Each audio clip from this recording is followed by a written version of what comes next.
So I don't know why, but for some reason the entire world in this map has declared war on both Russia and Egypt.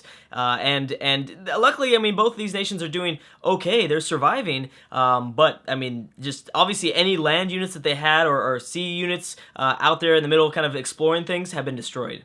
So that last video was pretty exciting, and I'm pretty sure we're only going to see more excitement here.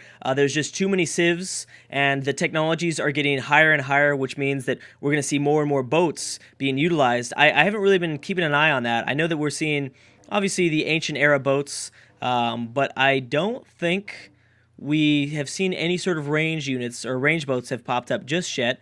They should be here soon. I'm thinking by the time this video is over, we should have a lot of them up. The Aztecs have been pretty quiet. Even though they have their Jaguar warriors, I don't think they want to attack Sweden, though. Sweden there's not that much land. That would be probably not so good. Oh, this is the first time a war hasn't popped up. Usually, I mean, for the last, like, several turns, wars have been popping up just every single turn. It's been crazy. And I'm just kind of, like, briefly looking around the map. Thebes has been really low in health. Arabia was so close to taking over Thebes in the last video, but they just... they done goofed, like, hard. Really, really hardcore. Korea's over here with one ship trying for it. The Celts looking good, taking over the Indonesian capital. Grabbing hold of Jakarta. And, yeah, the Celts are looking pretty good with their 3 cities. Surprised no one's gone after Persia yet. Persia, I know, has made a lot of... Well, actually, no, people are going after Persia. But they haven't had any luck. Persia actually has 3 cities, I think. Right? Yes. Yes, they do. China quiet. China with their big military, very quiet. They've got to be number 1. That's got to be number 1. Are they? They're not at war with Austria, are they? Let me check if something was declared. We have India enhancing their religion, their belief. Babylon and Persia peacing out, and that is it. Okay, so it looks like we might be in a small time of peace. Maybe there was enough units that have been destroyed for the AI to be like, yeah, I don't want to keep going. We have a really interesting sort of scenario here with, oh my gosh, look at all these announcements. Germany, Venice, oh, come on, I can't, I want to see the wars that are popping up. Everyone's just denouncing each other. You guys like each other, come on. We have a really interesting sort of setup between Germany and England. Although I don't think it's going to be, well, England has no military right now, which is crazy to think that, because now France is kind of open to do whatever they want. I mean, France doesn't have a navy, but they've got, you know, a good army. They could easily land anywhere up north, and, you know, no one's really protected up this way. But they got to watch their back, because Rome and Spain are strong to the south of them. Okay, so I know something happened. Didn't something happen? I know I saw a few peace deals, or some sort of war. I thought I saw something with England or Germany. Okay, well, I don't know what happened. I thought I saw something happen. There's Babylon and Greece. Too many denouncements, guys. Babylon and Greece. Wait a second. Babylon and Greece. That might mean something there. Here's Greece. Greece has been quiet. They've been at war, but like Greece has been in the middle of wars, but they are not sending anything over here. Now the Celts are going to attempt to take over Memphis. Again, people are continuing to attack Thebes with like 1 or 2 boats, but they're not having any success. See what's going on with that? I'm seeing the wars pop up, but I'm guessing there's just so many notifications that some of the other notifications are being deleted at the very bottom, something like that. Ooh, oh my gosh, this would be huge. If the Celts also get Memphis, that's a big swing. England and the Celts both having 4 cities. That would be pretty huge. We've got a boat here that can melee attack. Obviously, these land units can melee attack. They're just not going to be very effective. They've got a composite bowman attack. Memphis is only at 13 defense. I'm not even able to keep an eye on this stuff anymore. I'll just wait, I guess. Figure it out later. Wait for these coalitions to end right now. Wait for the coalitions to end. That way we can check in the diplomatic window for a much easier. Ooh, so close. The Celts are going to lose a lot in the process, but it doesn't matter. There is a boats here to reinforce. The Shoshone are looking good too. They're ready, I think. They're ready to try again to attack Thebes. The Inca are here. Imagine if the Celts also grab Thebes. Oh, geez. That would be way too much. Okay, so here we go. There's a peace deal between Germany and England and France and Germany. All right, next turn. Let's see what happens. So I can guarantee you people are going to continue to throw things at Thebes. They want it. Thebes is an okay city. And bam. So there we go. Celts are at 4 cities. Both Celts and the English are at 4 cities. Which is a big, big advantage. A big, big advantage. Now, I guess no one is going to attack Thebes. I thought we'd see that. Japan and Austria piecing out. Let's check in on the Netherlands. They're the only other nation that has the opportunity right now of grabbing 4 cities. They've got so many different choices too. They've got all sorts of different choices for these islands. If they don't move fast, people are going to have deep sea sailing soon, and they will lose that opportunity. What's Japan doing? Japan was at war with Austria. That's right. China now trying for Moscow, but they're not going to have any luck. Moscow's got some range units protecting them, as well as in St. Petersburg. That is really smart of the AI. Build a bunch of range units. That is going to be effective. That's what they really should be doing. Temple of Artemis, man. France has been on top of building their wonders. That wonder game has been pretty good. Carthage and Austria have pieced out. Is Venice involved in any wars? No, I don't think so. I don't think so. At least, I mean, they could be involved in one of those coalition wars, but nothing besides that. Nothing too much has been going on here. It's my favorite part of the map right here. Favorite part by far. Byzantium and Brazil have pieced out. Remember, so the AI at this difficulty level will piece out. They will piece out for cities, I mean. So let's keep that in mind. How's Byzantium doing? They're doing okay? They were oh, I didn't realize they were attacking up this way. That's why it's going to be so crucial to keep an eye on the texts that kind of pop up at the top part of the screen, just in case, because I will not be able to see exactly where all the wars are going on. That's why I kind of briefly looking around, trying to see what's happening. Memphis isn't a super valuable city, but still, it's a city. It's still extra production that the AI could use. Huns are looking good. Huns are looking good. And boom, Celts, 5 cities. Celts have got to be on top now. Out of nowhere, just like that, Celts, boom, have just shown their dominance. That they are now with the most cities. I'm not sure if that's going to last, though. Have no idea if that's going to last. Doesn't seem like that would. This is an excellent city for Portugal. Porto is. Lisbon and then Porto right here. Really good. They've almost acquired all the tiles on this island. Yeah, that's going to be a really valuable city. It's a pretty good defensive city, too. Again, like we talked about, only one tile for a melee attack. Although there's a lot of open terrain for range and stuff like that. So that does kind of suck, but still. And Persia reaching down over most of this island. There's really nothing left to settle. Smart move for Persia. Inca trying for St. Petersburg. Again, with those 2 range units protecting both of the Russian cities, that's going to be hard.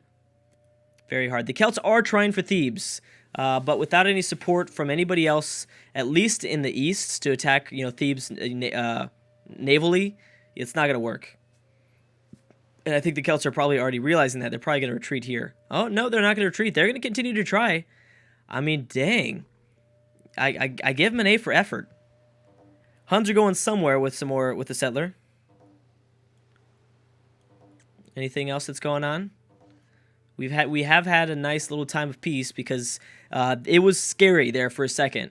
For a second, so many wars were popping up. I'm like, how am I supposed to cover all this stuff?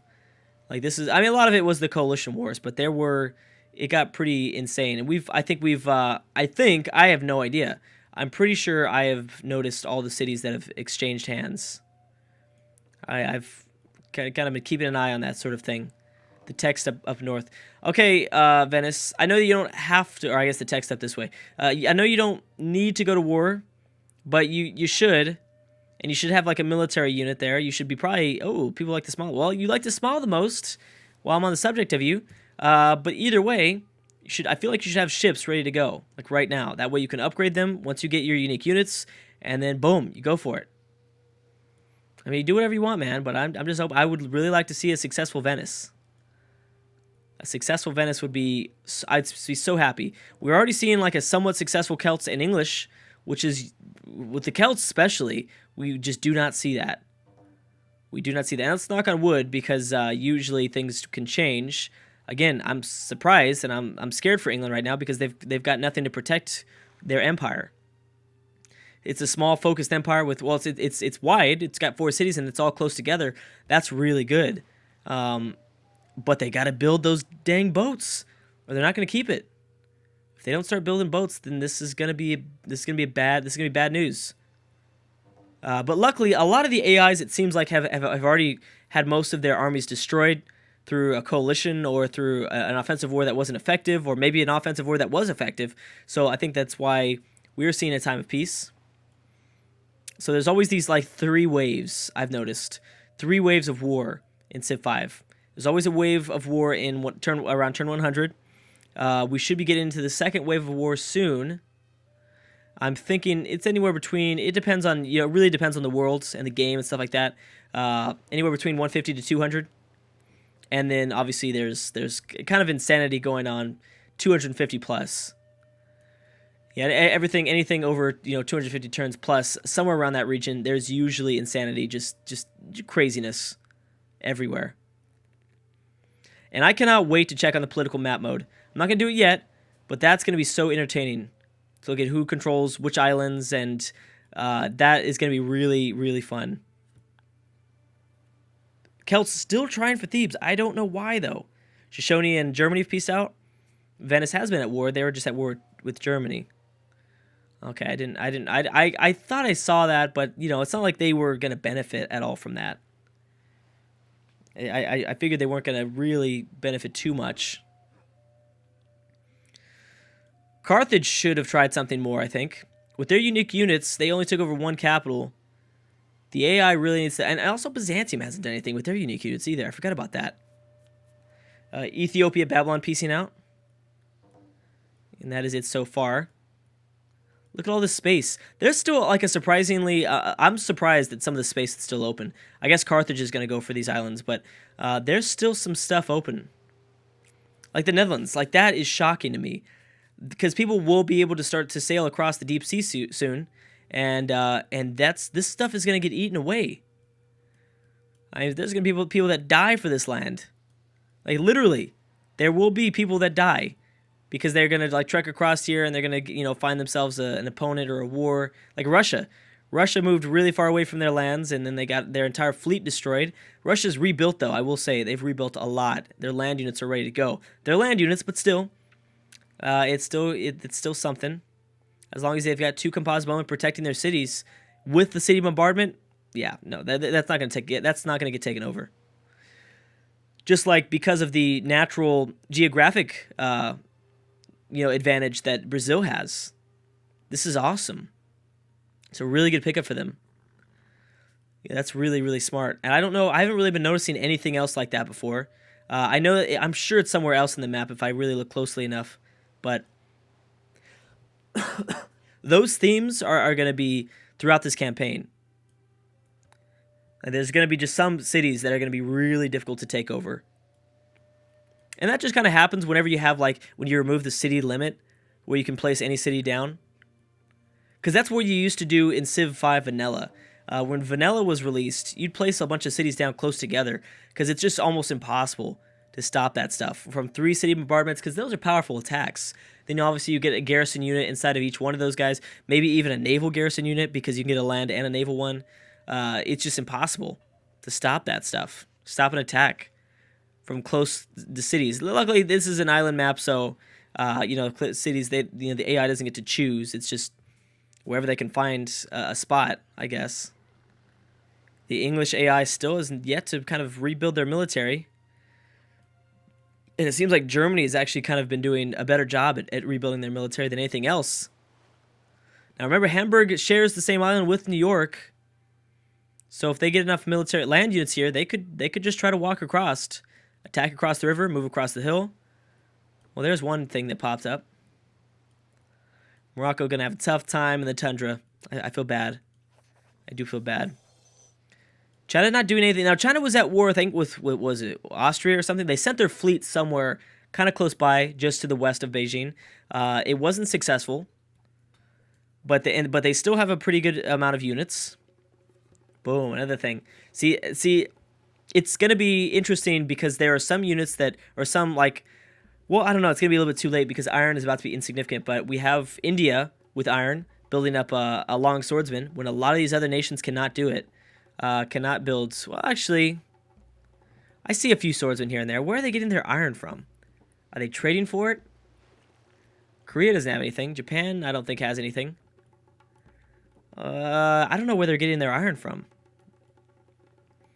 Swordsmen still require iron, right? Yeah, they do. Well, I guess it doesn't matter. Again, because, you know, if you build enough pikemen, the pikemen are going to be able to defend it against the swordsmen anyways. Not so much against long swordsmen, but still. There are a few people behind in technology, so India might be just ahead in technology, which explains a lot because, oh my gosh, the Celts are still going after it. And actually, the Celts might have a pretty good advantage here. They have 6 boats, ready to attack Thebes. And Thebes is in that spot where they can get attacked by 3 different areas, 3 different tiles. So the Celts are either going to lose their entire fleet here, which, I mean, they've done a pretty good job at rebuilding, I guess. They're also going to land some swordsmen, I think. Too bad they didn't get those swordsmen over at the same time. They could have done a lot of different attacks. Okay, this is going to be big. Oh, that was a big rebuttal back to them. That war chariot is going to do some damage. Oh, Spain coming in to help a little bit. Is Rome still at war? I can't remember. Uh-oh. Maybe this is a last-ditch effort from the AI to take over Thebes. They really want Thebes. If the Celts take over this, I mean, that is going to be a big deal. Like, then you have to recognize the Celts' power. The Celts are going to be really, really powerful at that moment. Okay, so boom. We've got Thebes at about like 33% health. We'll see if Spain attacks or if they run away. They did. They did attack, and there's still 3 fresh Celtic units. Is there anything else that the Celts could send over besides the swordsmen, the composite bowmen? They're sending over land units, but I don't know if it's going to be too late by then. Let's see if the AI is dumb. I didn't get to see who enhanced their religion, but it doesn't really matter. Songhai in Egypt, piecing out. Let's see what happens. So Spain's still in the way. Okay, so Spain's been destroyed. Yes, Thebes going to fall next turn. Then why aren't you using your land units, man? You've not landed. Maybe they don't want to. Maybe they realize that they don't need to.